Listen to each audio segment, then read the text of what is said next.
The title of the paper is Detonation Propagation Across a Stratified Layer with a Diffuse Interface.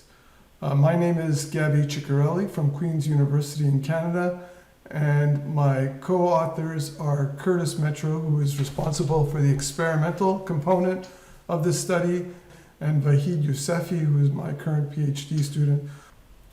Now, there has been quite a bit of work recently on detonation propagations in a stratified layer.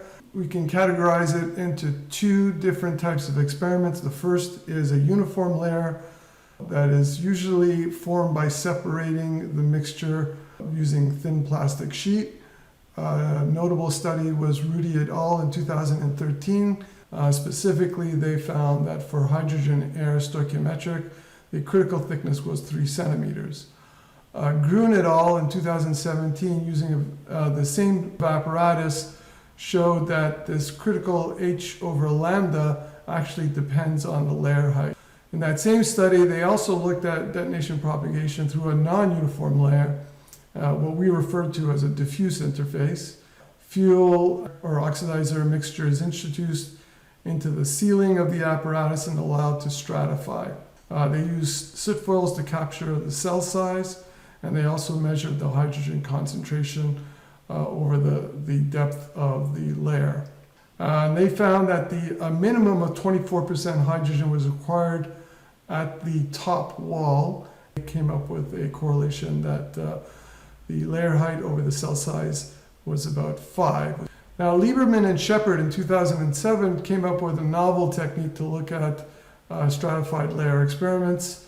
Again, they were looking at diffuse interface, this time between ethylene air over oxygen or nitrogen over ethylene air.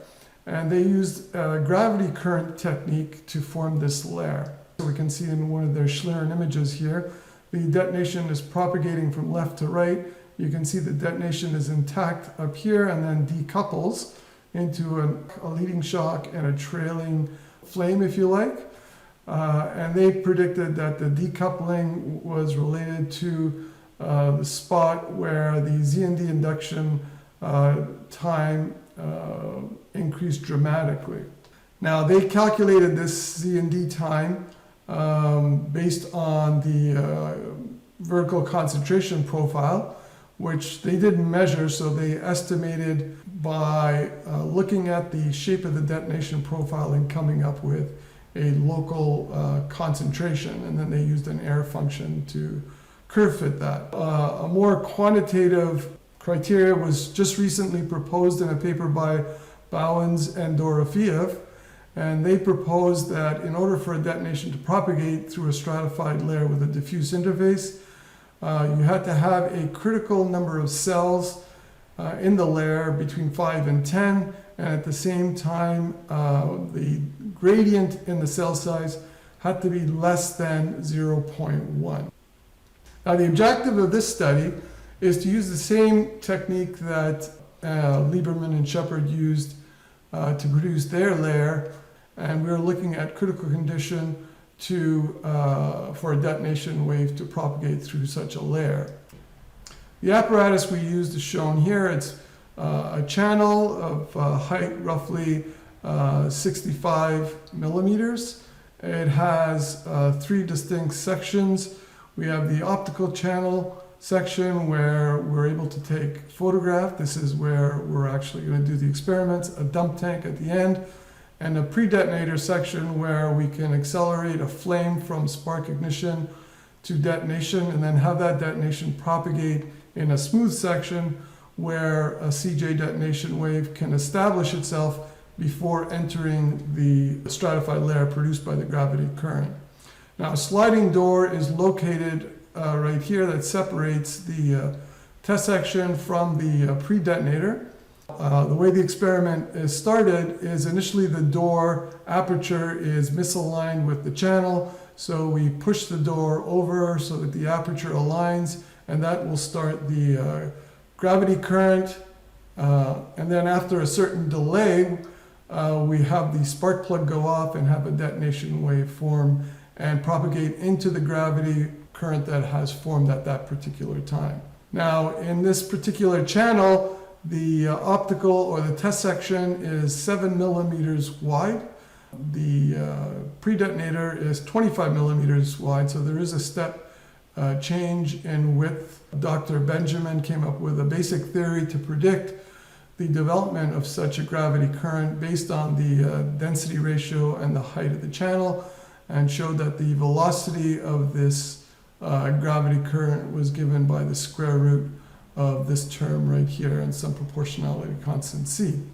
And he also showed that the gravity current is roughly half the height of the channel. The delay time between when the current starts and the spark goes off will dictate the length of the gravity current. The test conditions are shown here. A series of tests were done where we held the diffusion time and we varied the cell size of the pre-detonator. For example, if you look from 1 to 4, we changed the equivalence ratio from 1 to 2.5. And of course, to get the same gravity current velocity, we had to, because we're adding more hydrogen, we had to add nitrogen to offset that on top of the equivalence ratio getting larger. But this way we can maintain the diffusion time. Second set of experiments was done by maintaining the reactivity of the gravity current, which is the hydrogen-oxygen, stoichiometric hydrogen-oxygen, and we varied the test section inert gas in order to see really the effect of diffusion. We also did a test where we filled the complete chamber with the weakest possible mixture to make sure that the detonation can propagate through it. So in essence, the width of the chamber does not prevent the detonation to propagate in the stratified layer. So here are some Schlieren images taken for the 3 different equivalence ratios. We see in all 3 cases the detonation front looks very similar. We have an intact detonation wave on the top, and that decouples into a leading shock wave and trailing contact surface here. We can see the transverse waves, which basically reinforces the fact that this is a detonation wave. You can see as the equivalence ratio and the amount of nitrogen increases, the structure that's left in the contact surface, which really is the remnants of the triple points that were in the front, become larger in scale. And of course we see this oblique shock, when it reflects off the bottom surface, forms this shock wave that we see over here. When the detonation wave propagates over the soot foil, it lofts the soot particles, very fine soot particles that reach a very high temperature, producing light or incandescence. And we see essentially here, this would be an indication of very high temperatures associated with the hot gases behind the shock wave. The other interesting thing you see here is you can actually make out the triple points associated with the highest temperatures on the detonation front. And as you'd expect, these triple points get further and further apart as you increase the equivalence ratio. Now, if we overlay this incandescence front that we get from the imaging with the actual soot foil recording, we get basically a time history of the detonation front propagating down the channel and the subsequent cell structure that's produced. When the detonation spans across the layer, the detonation profile is relatively planar. It starts to curve just at the end, indicating that there is an enlarging of cells, and then eventually decouples where there are no cells down at the bottom. Now, if we look at the effect of the argon, which is diffusing into the layer, this shows you the calculated ZND induction length as a function of argon fraction.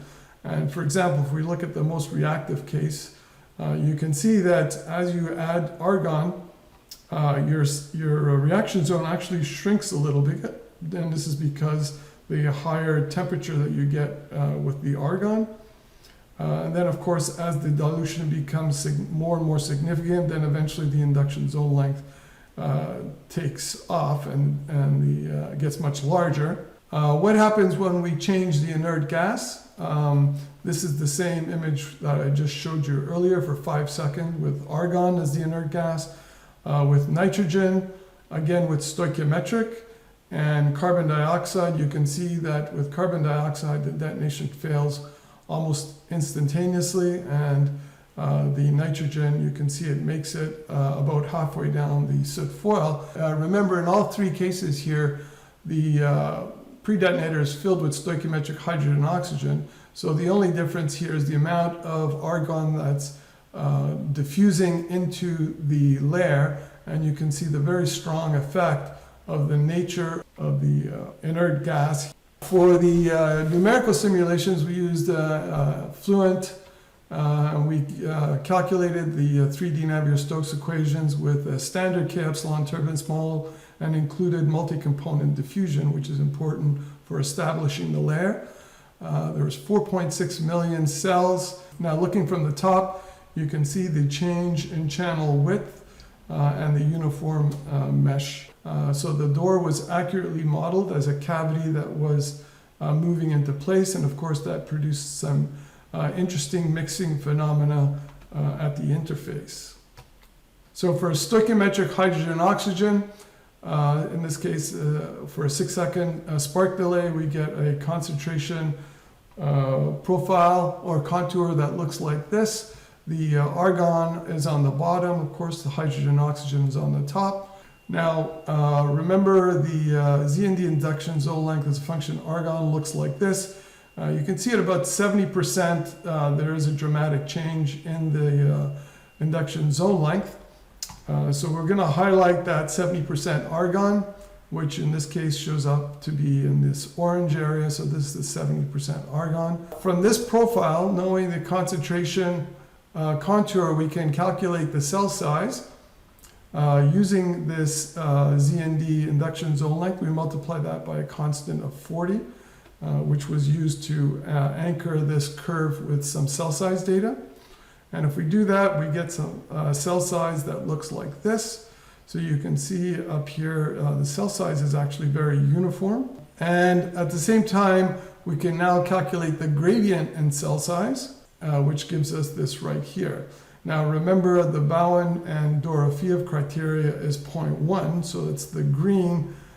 So that would be this line right here. So that would imply that the detonation would be able to propagate above, but not below.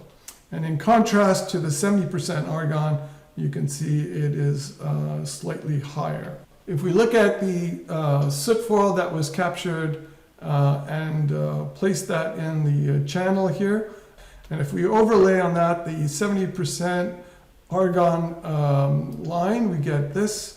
And then if we overlay the cell size gradient of 0.1, we get this black dotted curve here. So what you see is the gradient criteria does a better job of predicting where the cells end on this horizontal interface here. But as you can see, both criteria fail at the front end because we see that the detonation failed even though both of these criteria are met. Okay, so there's something happening here that's not captured in this basic criteria. We can superimpose the concentration gradient that looks like that and the induction zone length. And as you can see, the cell size is relatively constant through this whole layer. Now if we let it go for 10 seconds here, as you can see, with that added time, you can see the detonation is able to propagate further. And now we can overlay the two criteria that are obtained at 10 seconds. And you can see it actually does a very good job at predicting or bounding the cell structure. Again, up at the front, still the criteria predicts that the detonation should be able to propagate even though the cell structure stopped. In conclusion, we predicted the extent of the cell structure to be in the vertical direction, but did not do very good in terms of predicting the extent to which the detonation could propagate along the top wall.